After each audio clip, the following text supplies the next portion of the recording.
Herzlich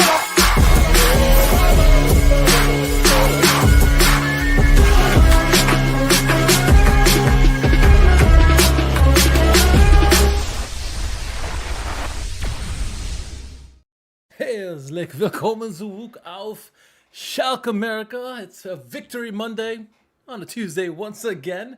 Can't help ourselves, I guess. How is everyone doing tonight? Joseph, I saw you in the chat. Eric, you as well. Glück auf. Where is Jack tonight? There's no Jack tonight. We are on a Tuesday because we both had conflicts in our schedules. Yesterday I had a conflict. Not really a conflict. It's my wife's birthday, so I'm not gonna. I want to say married, so I'm not gonna podcast on my wife's birthday. And today Jack's got something going on, but it's a double match week for against Darmstadt with Schalke. So surprise, we're gonna have a double podcast tonight and tomorrow night. Jack will be back tomorrow night to talk the Pokal, but tonight we are gonna talk about the victory that was this past Friday.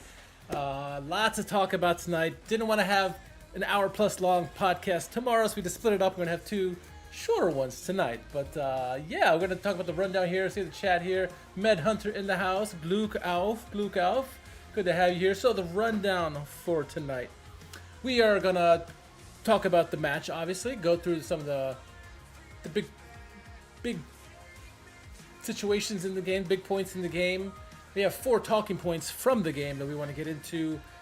And then talk a little Soufiane El Fawzi. There's going to be a lot of Soufiane El Fawzi here in the second half of the podcast.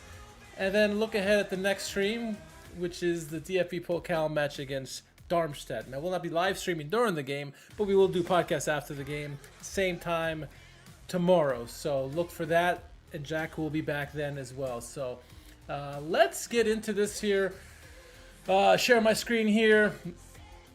Here's the lineup for the game. Looking at the lineup for the visitors, this is obviously an interesting game with 2 teams who are vying for promotion, 2 teams who are in the top 4. We were 2 at the time, they were number 4, and so the question was, how, this is like a litmus test for us, how would we stack up against them? We were looking for 5 wins in a row. We're facing our old nemesis in Florian Kohfeldt. He's had our number in the past with Werder Bremen. So how would that all shape up? Obviously, looking at the lineups for Darmstadt, they got some players in there. Obviously, their back 3 is pretty decent. Goalkeeper's decent as well. They have one of the best defenses in the league. They were just behind us in terms of goals allowed this season. Midfield, Boetius is a player you have to be aware of at all times, as is Corregidor. And then obviously, you know, they got the strikers up top with Fraser Hornsby as well, but nothing too crazy here from Darmstadt. There's a good team all the way around. Now looking at our lineup, no really changes from us outside of Christopher Antwi Adje is out due to an injury. Yannick Bachmann is into the starting 11, and curious how it's going to work out because obviously El Fawzi and Schallenberg are in there. They've been an amazing pair together. How would Bachmann fit into it? I figured Bachmann would be more pressed up higher with Keenan Karaman, which we kind of saw. He knows how to get into the box. He's good to be in the air, and he can complement obviously Schallenberg and El Fawzi quite well. So Eric says Boetius may be going to the World Cup. Yes, he may be. Why is this not working? There it is. Lidberg will be back tomorrow. Yes, he wasn't available in this game. He will be back, and Lidberg is a thorn in our sight, no doubt about it. He is absolutely going to be a problem, 100% about that. But, the lineup was pretty decent for us. Nothing too crazy, right? From the onset, I think, you saw a press, and there's a great clip online. And I don't remember what stage of the game this is, but there's a play where we turn over the ball, they're going towards their own corner, and all of a sudden 4 Schalke players just swarm the ball and intercept the ball, and then they regain possession. This is kind of what we saw all game long, right? We talked about triggered pressing from Muslic, which is kind of what developed. It's not the all-out gegenpress. It's timely pressing, triggers like that, where all of a sudden you lose possession, and kind of like the old Barca back in the day when they had Messi, trigger press, everyone collapses on the ball and gets the ball back. And that's what we saw early on. Schalke doing a really good job of intercepting balls from Darmstadt. Made life super difficult for them. what worked for us so well last week is we got off the schneid very, very quickly. 2 goals, obviously, from Musa Silla to start things off. If it ain't broke, why fix it? In the 9th minute, ball finds its way to Keenan Karaman, who does a quick flick to El Fauzi, who makes a sensational pass over to Musa Silla, who's split into defense. And unbelievable play there for the goal. I mean, just all the way around, this is a fantastic play. I mean, just obviously the interception there. Karaman, quick play to El Fauzi. And El Fauzi with the vision. I talked about this on the reaction pod. It's almost like he's fading away, for those who like know basketball, NBA terminology. Kind of doing a fade away as Musa Silla split in the defense. And is his confidence back or what?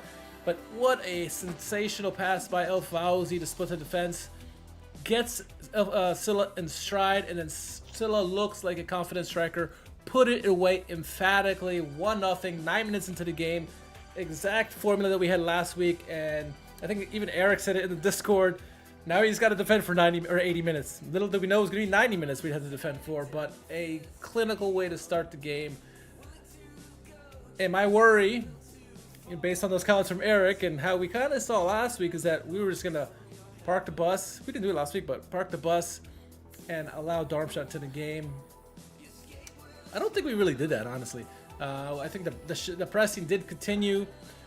We continued to cause turnovers against Darmstadt. It was clear counterattacking football by us. And it was working. It frustrated Darmstadt.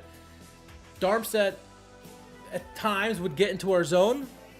But did they really threaten carry us? Not in regulation time. 28th minute, we saw another one of those counterattacks by Schalke. El Fauzi finds Silla on a breakaway. Silla should have put it away. Good save by the keeper to keep the ball out, but it's his counterattacking style, this triggered pressing that's working at the moment. Saw a couple other chances in the first half, nothing too crazy, but one of the big takeaways for me is how well the defense played in that first half. Karius, 0 shots they had to worry about. He wasn't bothered at all. I think he was on vacation there in the first half. He had nothing to do, which was great. You want that to happen because the defense is doing their job. Schallenberg quiet for most of the game because he was doing his job. When you're playing in that 6th role, that holding position, if you're quiet, it's because you're doing your damn job. And Schallenberg, El Fauzi doing the job. El Fauzi running all over the pitch. It was a good first half. It wasn't the most beautiful, no. But was it effective? Yes. Now, what we saw last week coming out of the second half, obviously, Hanover had a bunch of opportunities to score at the end of the first half and then into the second half. Darmstadt didn't have that, so Schalke cleaned that up from the last game. Now, how would they come out of the half? That was my worry, that they were going to be not prepared, because it seems like coming out of the halves this season, we've struggled, and oppositions have had their best chances 1 to 5 minutes into the second half. We didn't see that. Good possession by Schalke to start the second half.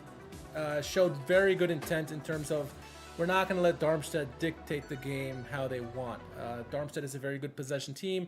Yes, they didn't have a key player like Lidberg in there, but this is still a strong team. Very strong defensive, and they didn't want to come out of their shell. So they weren't going to open things up so that we could, try to get some more opportunities. So we were going to have to play smart. There was a play...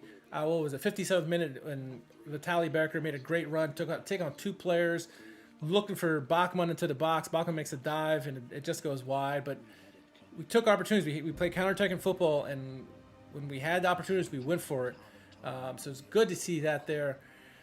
Eventually, though, said Bachmann would come off in the 64th minute. There's a tweet by Alex GE saying, there's not much to criticize in this game, except for what Bachmann did today, which is pretty tough to swallow. And these stats are pretty eye-telling for a guy who we all like, but he just didn't have it in this game. He's probably the one player that didn't play well for us. 20 ball touches, 10 turnovers, passing accuracy is 30%, 25% dual success rate. Not great numbers for Bachmann. So in comes Christian Gomis, a new player. Obviously, he came off the bench last week, scored a goal. But he looked off in this game. Was it anybody else seeing this? It seemed like Christian Gomis it was off for some whatever reason. And it wasn't until 85th minute where we figured out what the heck it was. And just prior to finding that out, there was a play where in the 83rd, Porat goes up for a ball, collides with a Darmstadt player, falls to the ground, looks like he's knocked out, and El Fauzi, much like Katic did a couple weeks ago, El Fauzi jumped up immediately, turned him over. I think Porat was just exhausted or hurt from the play, but not concussed like we saw a couple weeks ago. Nonetheless, Porat gets up, shakes it off. As he's trying to get prepared to get back into the game, Gomis goes down. Gomis, who came in the 64th minute, we're now in the 85th minute. He goes down, holding his hamstring, it looks like. He gets substituted off. And you never want to see a substitute come into the game and then leave. Hopefully it's not a serious injury with Gomis. We shall see. The one bright spot, I guess, of that play, we got to see 17-year-old Valentovic. He makes his senior debut for us. I didn't think he was expecting. I don't think Music was prepared to play him, but hey, sometimes when the cards are dealt, you're gonna have to deal with it. He came in. He looked pretty decent actually, coming into the game for the last, we thought 5 minutes. Ended up being a little bit more than that. And just before the end of the game, things started to get a little feisty. It's getting more contentious. Darmstadt goes very frustrated. Things started boiling over where Malicha and Kurachai nearly got into a fight on the pitch. Ref had to break it up. Kurachai got a yellow card. But you knew, with all the injuries we saw, a couple players from Darmstadt going down as well, stoppage time would be added. Up until the 90th minute, zero saves for Karius. He wasn't even threatened. He was not even threatened in the first 90 minutes of the game. But then they hold up how much time and stoppage time's left. I think we all expected it, but it's still hard to see when you see a 10 flashed up on the screen, 10 minutes of stoppage time. And I think that's when Darmstadt kind of got their chances. They had a shot. The big first save for Karius, long distance shot, easy save for him. It was really moments later where the ball, nice in-swinger pass, and I don't remember who it was from the right-hand side, comes to the box. Karius is forced to come out and punch the ball away because it was in a dangerous area. That's really the only thing he had to do. But hey, if he's only called upon to do one or two things in a game and he does them convincingly, that's all we need. If the defense plays like this, that's a fantastic. And that was all she wrote. We win 1-0. Michael says, I'm all for fielding a B team in the Pokal, all about the league for me. Yeah, I mean, that's a fair question. We do have the Pokal coming up. We obviously want to do well in the Pokal, but I think we can all agree that we'd rather have promotion than just go somewhat deep into Pokal. I know I would. I'd rather get promoted than get out in the round of 16, around the quarterfinals, have a good showing. It's better to get into Pokal. I know I've seen a bunch of Bundesliga accounts already saying, hey, we miss Schalke. We need them to get back, which is German football needs us to get back. We need to get back for many reasons, not just monetarily. But interesting game all the way around. Silla had a decent game. Obviously had a goal. Did what he had to. He had some chances. He could have been more clinical, but 2 games in a row he scored a goal. 3 goals in 2 games. Obviously Karaman was okay. Bachmann was by far the worst. Gantabaum had another excellent game. El Fauzi, wonderful play. Schallenberg, great game. Didn't hear about him. That's because he did his job, like I said. Becker was good. I thought Kurachai, Katic, and Ayhan were good. And Karius, obviously, when he had to make the one play, he made it. And that's all you can ask for. I thought substitutes were good. Obviously, Gomis sucked, having him get injured, but what are you going to do, right? So, let's get into the talking points of the game. First, a gritty win, right? It's mental fortitude versus style. That's the whole adage. Do you want us to be a gritty team that pounds it out, or a team that's the Huntelaar Raul days when we were scoring goals for fun? Now, we don't have that kind of players on the team to kind of mount that kind of thing, right? But we understand what's going on here. It's not beautiful football. It's not a beautiful win, but it was a mentality win. This was such a important result, an important step up compared to last week. Like last week, we won 3-0. It was resounding. However, we had some sketchy moments. We talked about it on the podcast. All of y'all have talked about it online. It's like we nearly gave a bunch of goals in the end of the first half, and then almost in the beginning of the second half, same thing. This game, Darmstadt had nothing for a team that's comparable to us on the table, defensively, offensively, everything. They couldn't do anything. They couldn't get a sniff of the goal. So an ugly win, sure, but I think maybe it speaks to our promotion readiness, right? Is it better to win like this, gritty, ugly? Is that more? Does this show we're ready for promotion versus a winning by 3-4 goals, right? Which game convinced you more? Hanover's 3-0 win, where we had some suspect plays but still got a big win, or a game like this where we completely shut down the opposition and we got the goal and we won? I kind of like the latter. As Michael says, you can't lose if you don't concede, right? He says, this win will draw attention to us as we're now at the top of the league. Would prefer to remain under the radar. Yeah, I would too. But now we're top of the table, like you said. Everyone's going to be going gunning for us. They're already gunning for us because we are one of the biggest teams in Germany in this division. But now we're top of the table. Got the best defense. There are some good attacking teams in this league. The teams are going to want to expose us. They're going to want to find a way to break down Myron Muslic's team. It's coming. We're still in the middle of our gauntlet too. So by the way, we still have two, if you count Darmstadt, 3 really good opponents coming up here in the next month. So it's that whole adage back to the talking point, the anti-football debate. Did Muslic deliberately drop deep after the goal, or was it Darmstadt forcing them back? I don't think it was Schalke dropping back. I think it was smart, pragmatic, counter-attacking football, triggered pressing when we had to, causing turnovers, and then hit him with the counterattack. I thought that's brilliantly done by Muslic and company. And then if you look at what was said in the press conference afterwards between Myron Muslic and Kofeld, we gave everything versus we lacked clear chances, right? So Myron Muslic saying, we gave everything, put it all out there, we tried our damnedest, we put it all on the line. Versus, you look at how Darmstadt felt. They said, we lack clear chances. They had nothing. They couldn't sniff anything, and that defense was unreal. And so, hell of a performance there by the boys. Talking point number 2, we kind of brought this up last week, right?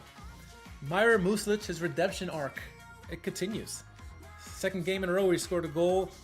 Could have had another brace in this one if he had better finishing, but another cool finish by Musa Silla. Obviously, the pass from Soufiane El Fawzi takes a lot of the plaudits, because what a pass by El Fawzi, right? But he's scoring consecutive games. Hopefully, this drought is over. Hopefully, he is now becoming the man again, like we saw the first half of last season where he got a boatload of goals. It's just we need that. As good as the team has been playing up to this point, we haven't had a goal scorer, confident goal scorer. Now, 2 games in a row now, our main guy is scoring goals. He needs to keep this up. I think Myron Muslic's faith is starting to pay off. It's still too early. It's only 2 games, not enough for a pattern, right? We want to see it continue. Hey, maybe it continues to Pokal. I don't expect him to start, but Myron Muslic is doing wonders, as Michael says, with less talent than the team around us. Yeah, absolutely. And I think Myron Muslic is cultivating this like creative hub. He's allowing players, long as they do their discipline in their defensive work, he allows them to have a little bit of freedom. Keenan Carmen's been taking on guys, 1 and 2 guys at a time, looking really good. El Fawzi seemingly roaming around the pitch wherever he wants. He's still doing his job defensively, but he's just able to roam wherever he wants. Gantenbeim and Becker doing the pressing job on the wings. Silla just kind of focusing on his game, which is important, I think, for him. It's a really good cultivation of what we got from Myron Muslic. And part of that goes to our talking point number 3, which is the defensive solidity that we've been having. We've been talking about it all season long, but it's getting better. It's progressing every week, a little bit here, a little bit there. I thought it was a major step up from last week, considering we gave up nothing offensively this week versus last week. Last week we looked obviously shaky, but limiting them on that many chances, wonderful. And then we got the clean sheet king and Karius. It's not only him, right? He's made some big saves this year for sure, but the defense gets a lot of the credit for all the clean sheets we've had this season. We've had more clean sheets this year we've had in, I don't know, it feels like the last 5 years. It's been amazing to see. The work, obviously, Katic and Kurchai, we know how good they've been this season. Kurchai's been the best defender. Katic has had some big moments. He lulled for a little bit of season, but he's coming back into form. I've been most impressed with Mirtcan Ayhan. Ayhan coming in for, the star boy in Timo Becker. He's young, super talented. Super talented. We saw that in the Knappen-Schmiede. But how would he do playing with stepping up to the limelight, so to speak, under the pressure of a team that has been playing so well? He's got to feel the pressure of, I got to keep this up. I got to at least match what Timo Becker was doing, because I can't have everyone look at me for being the weak link. And boy, has he stepped up. He's looked really good. At times, he'll push up like Malik Chow used to do back in the day, or Matip even, not to their extent obviously, but he's got confidence and he's been good defensively. Yeah, at times he's getting beat here and there, but he's making up for it. He's got good help with Gantenbein back there. Yes, Gantenbein, and Schallenberg as well. So I think having that support system around him, obviously with Katic and Kurchai back there, it's been great. And those back three there working brilliantly together. I imagine Karius is back there quarterbacking things with Katic. But really the back four of them, and if you want to include Schallenberg and Elfa Alazi in there, they've been a unit. And that's everyone being on the same page. And it's been so important for us this year. And again, the clean sheet king and Karius, he didn't have anything to do in this game. But the one time he was called upon, he stepped up. In other games where he had maybe 3 or 4 chances that he had to do something, he did it. And it's been so consistent. It's been so great to see. It's been a revelation for him to see, what he's done for us this year. And what Jack said last year, 2 of our most phrases that we had said at the end of the season that keep coming back to us. Jack saying this could be the signing of the season, carry us for the following season, which is this year. And then we said Gantenbein last year was the joke signing of the year, and he ends up being one of the key cogs for Myron Musa to the season, which is kind of funny. Does Timo Becker come straight back if available? That's a really great question. Timo Becker means everything to all of us, right? He's our spiritual captain, even though Keenan Carmen is the captain, right? But Ayhan's playing well. If he continues to play well and Timo Becker gets fit, I say you hold him off and put him in the back of the lineup. Let Ayhan ride this through. One, you don't want to shake the confidence, right? We saw what we've done in the past. In the last 7 years, what we've done with youngsters who got into the team, and then when the person they replaced came back from injury, their confidence disappeared, right? We don't want to do that to Ayhan. We want to keep supporting and cultivating his growth. But also, you don't want to rush Timo Becker in, right? He had a big injury. You don't want some of these guys, they seemingly recover really quick. But there's lasting effects to that, and there's a chance you could re-injure it, and if it does, you become a broken player, so to speak, because you keep getting re-injured. You don't want that to happen to Timo Becker, so give him more time to just get fully fit, get stronger, give him months, weeks, a long time from recovery, so he can just be fully healthy. And then if Ayhan slips, you insert Timo Becker in. He's gonna get some pitch time for sure, because Ayhan's had to come off a couple times early in the game, so he'll get his opportunity again. But don't rush him out there. I love Timo Becker, but let the youngster cook and let Timo Becker get healthy. That's what I say. But hey, for those who want to see Timo Becker come right back in right away, I'm cool with that. I just would rather him not get re-injured again. And if that means holding him off for just a little bit longer than we normally would, so be it. All right, so be it. All right, fourth talking point. Obviously, this is a double match week against Darmstadt. We get to play them in the Pokal in a rematch coming up here tomorrow. Obviously, we're gonna do another podcast, a stream right after the game. Well, 9 o'clock Eastern time, essentially after the game, but. The main question is what changes, and a couple of you guys already mentioned it in the chat, what changes happened in this game? Were you seeing a B team? Does Muslic rotate a bunch of players? Will Kofeld completely change his tactical approach compared to what he did Friday? We obviously know Lidberg's going to be back, and that's a huge problem, as Nino said. And I agree 100%. I think Lidberg had a hat trick against us. Was it last year? First game when they won 4-3, 5-3, 5-3, something like that. So that's something we have to worry about. So I see Kofeld making key changes. I don't see them doing a full rotation. I can see us making rotations. The question is who comes on, who goes out. Let me go back to my screen here with the lineups. You look on the bench to see who's available. I can see Justin Heckering getting a start in this one for sure. He's been our cup guy. I see Felipe Sanchez could get in the game. Maybe the GOAT as well, Gotriciani. I don't see Amin Younes getting time soon. But hey, maybe we see him and Salazar in there. Porat, Gruger. I mean, you have a starting 11 right here pretty much that you could put in there. I don't see it's a full change, but I wouldn't mind it just because, like, you know, I think Michael said it right. The league is the main goal at the moment. And oh, by the way, we have Karlsruhe, who's also a promotion viable team. Very good team offensively and defensively, coming up on Saturday. It's a short turnaround. So, like, do we really want to risk and try to go far in the Pokal only to tire our guys out for Karlsruhe? I think that Karlsruhe game is much more important for our mental well-being, to make a statement that we are legit this season. But also, we don't want to, you know, a bad performance in the game, and hell, even a really bad performance like a blowout would kill our mojo at the moment. Yes, we have 5 wins in a row, but we get blown out. I can see the confidence. We don't know what this team, how they react to adversity yet. They've done well in game situations, but they've never got really punched in the face. Really, I don't really want to see them how they handle adversity. Right? Let the B team handle it in the Pokal and see how they handle it.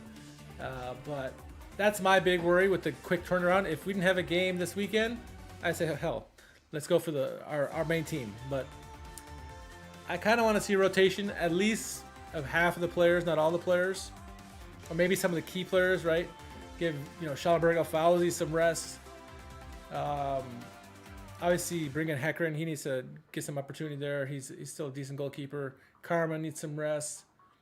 But yeah, if you just at least do that and maybe, you know, take out Kurachai or Katic or something like that. Ihan probably can go. He's young. We'll see. Gomes is going to be injured, so I don't expect him to play, so that hurts. But, you know, hey, maybe Rembert's available, right? Maybe Hoyland. We haven't seen them yet, and I think they're ready to go. So, Mike says, in the pre-match press, Musa said there would be consistency in the lineup, not major changes. Okay. Well, it's not going to be a big overhaul. It doesn't mean he's not going to take key players out, right?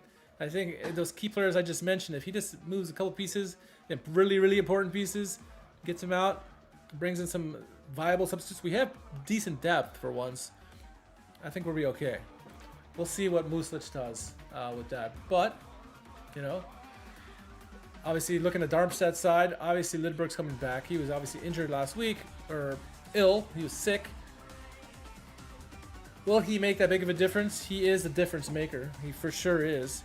How do we guard against it? I think timely pressing, the defense has got to be on it. They have to know where he is at all times. Yeah, they got some other good players on the team. A lot of good players on the team. Marco Richter, Corredor, Hornby, Biatek. But you got to know where Lidberg is at all time. At all times. Even if he doesn't have the ball, know where he is at all times. And I think that's going to be important for whoever's the center midfield pair. I think Bachmann probably would get a start in this one. I feel like his comments that we heard today or yesterday kind of indicate that he might be starting this. So he's got to know where Lidberg is at all time. Whoever's those two holding midfielders, they have to be aware at all times of the game when Lidberg's out there. And then, is there a psychological advantage going into the second game, right? It's hard. We've seen this many times in many sports where you play back-to-back games. It's never the same game, right? We remember playing, we just look back at last season. Braunschweig, we played in back-to-back games where in the Pokal, we beat them. We look good. It was clear performance in that game. And then we go to the league and we shit the bed, right? It's very possible. It's similar to a rivalry game where you know the opponent, you just face them, you know everything they do. How do you adjust? I think Schalke needs to attack the game the same way they attacked this last game, the way they've been doing it the last month and a half or whatever it is, maybe all season long. We have to show that we're the same team no matter the situation. That'll psychologically be something that'll be on Darmstadt mind. If they go 20 minutes, 30 minutes without sniffing the goal, they're gonna start getting frustrated. That's gonna play into our favor, obviously. And hey, maybe they come out of their shell, try to come out and try to open it up, and that gives us more opportunities on the back end to score goals. Whoever's in there, I'm all for seeing Remmer or Hoyland in there, try to get some goals. Or Brian Lasma, put in Ryan Lasma. He deserves some. After all the goals he scored for us early in the season, put him in there as well. So we'll see how that all shapes up. Eric says we're not even coming back home, staying in South Hessen and then going to Karlsruhe. Yeah, he mentioned that in the press conference. Mucic did, where they're going out there. They're already out there in Darmstadt, and they're going to stay there because Karlsruhe is coming up on the weekend. So it's a long haul. They're bringing in extra players too because they want to make sure they are fully prepared. That kind of also tells me that they're going to be rotating a couple players here and there. So it's going to be a big squad that's going on this road trip. So we'll see where we are. We are better. As good as we have been lately at home, we are a better road team. Whatever Mucic does with the team on the road, it's been working. So if you got to take more players and get them all on the train, let's go. I'm all for it. There you go. And a large squad. Exactly what I just said. So, yeah, I'm excited. Games tomorrow. We'll see what team shows up. We'll see what kind of lineup we get. And then we'll be back here tomorrow with Jack and I to talk about the game and looking ahead at Karlsruhe. So a lot there to talk about. So we're not going to do it all tonight here. I didn't want to run a heavy podcast here tonight. But I'm not done yet. Obviously, when you win a game, you expect. Are we going to have any players in the best 11s? Kicker best 11? We've had the last couple of weeks. We've had two. We had one. Last 2 weeks we've had players in there, 1 or 2 players in there, right? Well, this week we got 3 players this week. This week we had Sufyan El Fauzi, Vitaly Becker, and Nikola Katic into the kicker 11 of the week. What is everybody's thoughts on that? I like it. I mean, you could pick almost anybody on Schalke 11 outside of Karius and Bachmann, and I think they'll be deserving to get into that. So, yeah, great performances all around. Vitaly is attacking the opposition now, 1 and 2 guys at a time, getting on that wing side, getting crosses in, working really well there with Karaman on the left-hand side and El Fauzi, right? And then Katic is getting better. He was in a little bit of a lull there for a while. I mean, Kurchai's been kind of carrying us for the last 2 months. Katic's last 2 games has been a lot better. In this game, he was strong again. Doesn't have the goals to show for it. Had an assist, right, with the head last week. But he's playing a lot better now. And obviously, Sufyan El Fauzi, who was just unbelievable. Man of the match. You could obviously argue and say the clean sheet king in Loris Karius is the man of the match. You could say Silla because he got a goal again in the second game. But El Fauzi was everywhere. Had the great assist to Silla. Was involved in constant, beautiful switching up the plays, the transition game. Defensively was a workhorse. I think he had the most meters or kilometers in the game again. He just a beast. He's turning into something special, and a lot of eyes are getting on him now. People are paying attention to Sufyan El Fauzi. When it's funny because the whole criticism was with Ben Manga that he didn't really rate Sufyan El Fauzi from the reports that we heard. That, he's a Dritte Liga player. He's not that good.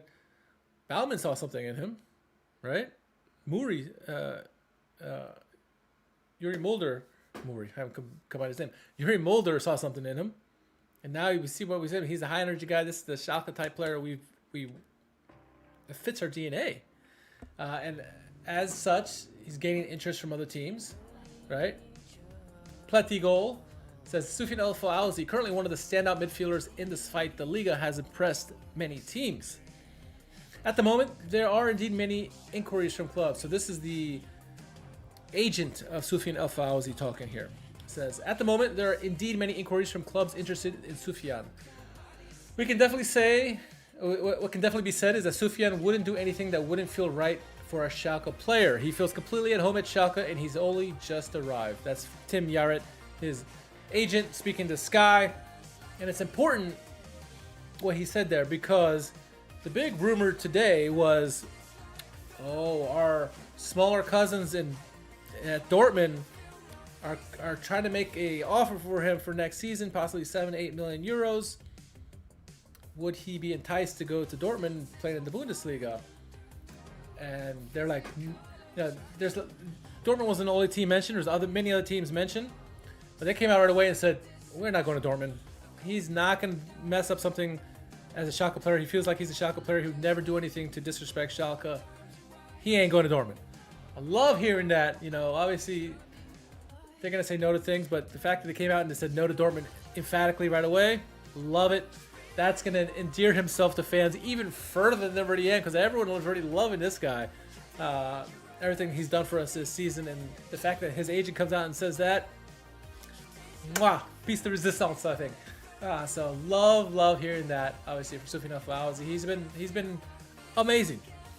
We talked about coming to the season, he would be a potential player X, a guy who could really change things up offensively for us, and we've seen lately he's done that. Obviously this last game he had a great pass to Silla, set him up on a breakaway later in the game, had another play as well. He's been getting involved all throughout the season, but he's defensively, it's been so underrated what he's done. Him and Schallenberg as a team have been wonderful. We weren't sure who the midfield combination were going to be this year. We figured Schallenberg was going to be one of the main guys, but would be Bachmann, would be somebody else. It's El Fawzi and Silla and El Fawzi and Schallenberg till death do them part. Those two guys are joined at the hip. They've formed a fantastic pairing together. They play so well together. So I love all the plaudits he's getting. I love the performances he's been doing. He's been amazing. And now we're looking ahead to the Pokal game. Let's look at some of the words that Meyer Musa said in his pre-match press conference. He says, we're in full cup mode now. He says, it's a 50-50 game. Darmstadt will look to get their fans behind them. But we're Schalke, and we never travel anywhere alone. We're looking forward to this Pokal battle. So he's obviously referring to the huge contingent that go, thousands and thousands of Schalke fans that go out to these games. He continued on. Where is it? I had it all lined up and then it's gone. Bear with me a second here. There we go. All right. So he says, we don't have a separate team from the league and cup. We select our 11 based on performances. We have played really well recently, but once again, we need to be solid at the back and play with intensity. If we do that, we are capable of progressing. And he ended it by saying, we will travel to Darmstadt tomorrow, to what the chat was saying, and then stay near Karlsruhe until Saturday. We will therefore take a slightly bigger group of players with us, so as that will allow us to prepare for the Karlsruhe game as best as we can. So he's ready. He's got the right mentality. He's in cup mode. He obviously played in England and played in a lot of cups there, so he understands fully how to be in that mode and get the players ready. I mean, we feel like we've been playing cup mode all season long because it hasn't been the prettiest. It seems like we're just trying to get out of games with 1-0 leads, but hey, it works. It works. Aforementioned comment about Bachmann, where I thought he may be into the game tomorrow. These are the comments he made. He says, I want to bring energy onto the pitch, make an impact, and help wherever the coach needs me. Bachmann said that about heading into the cup game, so that leads me to believe that he's going to get the nod in the game in this one. So I'm all for it. He needs a bounce back game after the last game. So excited to see that. As I said, game is tomorrow. It's a late game, 2:45 Eastern time, 8:45 German time. Jack and I will be back here 9 p.m. tomorrow to talk about the game and talk about Karlsruhe. But we're going to end this here with a look at the table because, hell, we deserve it at the moment, right? Of all the shit that we've been going through for the last many years, let's look at the table and look at that number one. Table toppers, Schalke, best defense in the league. Darmstadt's second best defense. They're good. But look at +9 goal differential. I can't remember the last time we had +9. Even the year we got promoted, I don't think we were that like that. Paderborn in second. Elversberg, they surprisingly lost Arminia Bielefeld 2-0. So they dropped down to third. Hanover, Kaiserslautern, Darmstadt Karlsruhe. So Karlsruhe's hanging out there, waiting for us on Saturday as we play Darmstadt this weekend, or tomorrow, excuse me. So excited about the game. Prediction? It's going to be a narrow game. It's going to be a tight game. These two teams played the defense very, very well, so there's not going to be many goals in this game. Lidberg coming back does worry me. I'm going to say, let's go. Michael says a win on penalties tomorrow. All right. That's going to give you a heart attack, but that sounds perfectly for Schalke, right? Why make it easy? Just make it hard. I say we win 2-1. Lidberg gets a goal, but I say we win 2-1. I'm going to say Bachmann gets a goal for redemption and Emil Højlund. Why not? Why not?